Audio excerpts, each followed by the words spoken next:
Bismillahirrahmanirrahim. Assalamu alaikum, students.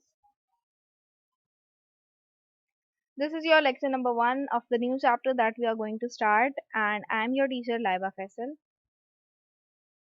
जो chapter आज हम स्टार्ट करेंगे उसका नाम है micro organisms health and disease और आज इसका टॉपिक माइक्रो ऑर्गेनिजम्स हम डिस्कस करेंगे।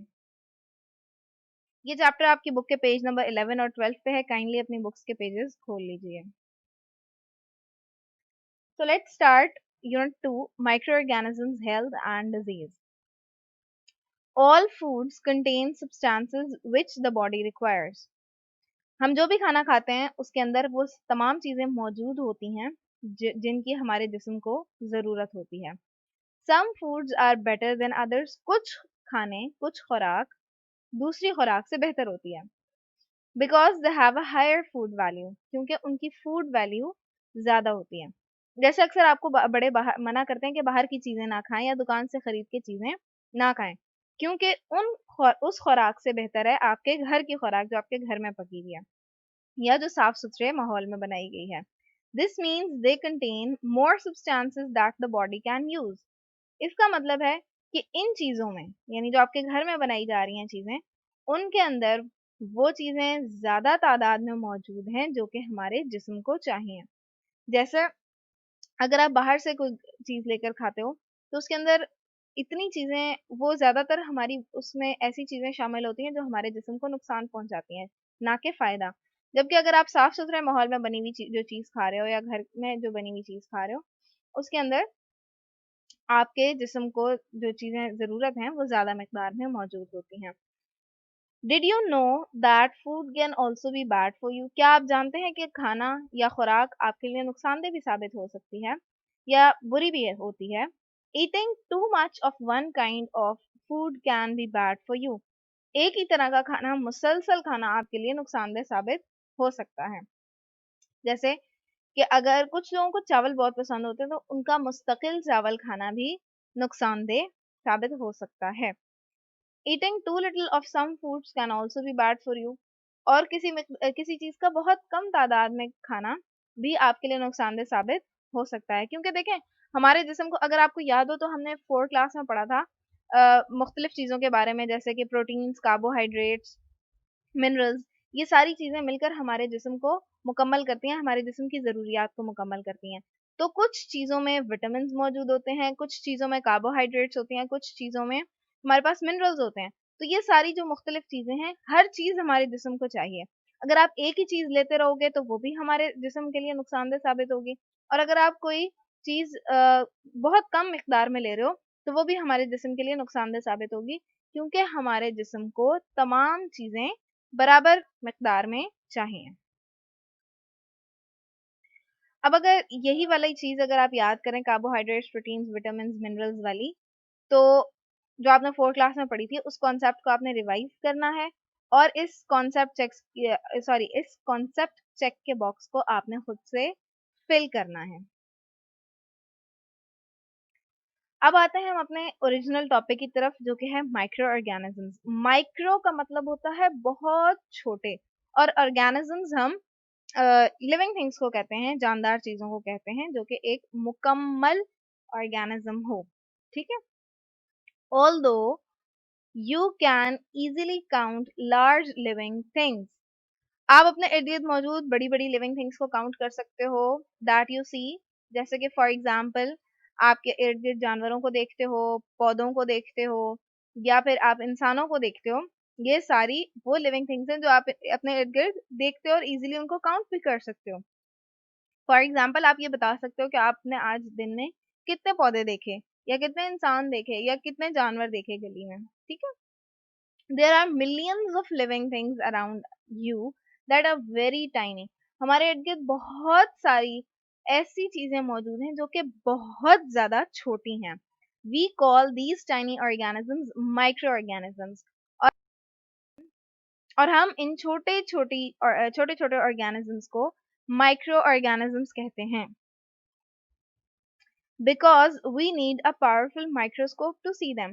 क्योंकि हमें एक पावरफुल माइक्रोस्कोप की जरूरत होती है इन चीजों को देखने के लिए।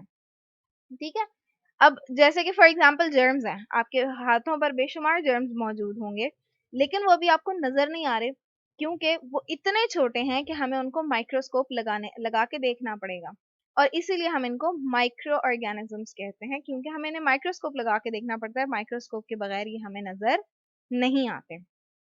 तो ज़रूरी नहीं है कि लिविंग थिंग्स जो हैं वो हम जो देख सकते हैं सिर्फ वही लिविंग थिंग्स हैं, जैसे कि एनिमल्स, प्लांट्स या ह्यूमन बींग्स, बल्कि लिविंग थिंग्स जो हैं कुछ बहुत छोटी होती हैं जो हमारे इर्द गिर्द मौजूद हैं, लेकिन हम उनको नहीं देख सकते, हम उनको माइक्रोस्कोप लगा के देख सकते हैं। Micro organisms are found all over the world. ये माइक्रो ऑर्गेनिजम्स सिर्फ आपके पास नहीं बल्कि पूरी दुनिया में मौजूद हैं, और हर हर जगह पर मौजूद हैं, हर हर चीज पर। इन द एयर, हवा में, जैसे हवा में भी बहुत सारे जरासीम मौजूद होते हैं। इन वाटर, पानी में भी। माइक्रो ऑर्गेनिज्म सिर्फ जरासीम को नहीं कहते, माइक्रो ऑर्गेनिज्म में और भी बहुत सारी चीजें आती हैं, लेकिन मैं आपको मिसाल दे रही हूँ कि जैसे जरासीम है वो भी माइक्रो ऑर्गेनिजम्स होते हैं। इन सॉइल, जैसा कि मिट्टी में। इन और ऑन आवर बॉडी, हमारे जिस्म के ऊपर या हमारे जिस्म के अंदर। And on the surface of every object, और हर चीज के ऊपर, हर चीज के सरफेस पे ये माइक्रो ऑर्गेनिजम्स मौजूद होते हैं। इन एवरीडे लैंग्वेज, आम जबान में, people use the word germs. जैसे कि मैंने अभी आपको बताया, हम आम तौर पे जर्म्स का लफ्ज इस्तेमाल करते हैं माइक्रो ऑर्गेनिजम्स पे, माइक्रो ऑर्गेनिजम्स के लिए, when they talk about harmful micro organisms. Micro organisms देखें, मैंने अभी आपको बताया सिर्फ जर्म्स नहीं होते, जर्म्स इनकी एक जो है एग्जाम्पल है, ठीक है। बहुत सारे ऐसे माइक्रो ऑर्गेनिजम्स होते हैं जो हमें नुकसान पहुंचाते हैं। तो ऐसे माइक्रो ऑर्गेनिजम्स जो हमें नुकसान पहुंचाते हैं उनके लिए हम वर्ड जर्म्स का इस्तेमाल करते हैं। माइक्रो ऑर्गेनिजम्स कुछ ऐसे भी होते हैं जिनसे हमें फायदा होता है, लेकिन उनकी बात हम बाद में करेंगे। Do you know the branch of science that deals with the study of microorganisms is called microbiology, and a person who studies microbiology is called a microbiologist. देखिए साइंस में जो जिस जब हम माइक्रो ऑर्गेनिजम्स के बारे में स्टडी करते हैं उस पार्ट को हम माइक्रोबायोलॉजी कहते हैं, यानी साइंस की वो ब्रांच जिसमें हम माइक्रो ऑर्गेनिजम्स के बारे में पढ़ते हैं उसको हम माइक्रोबायोलॉजी कहते हैं।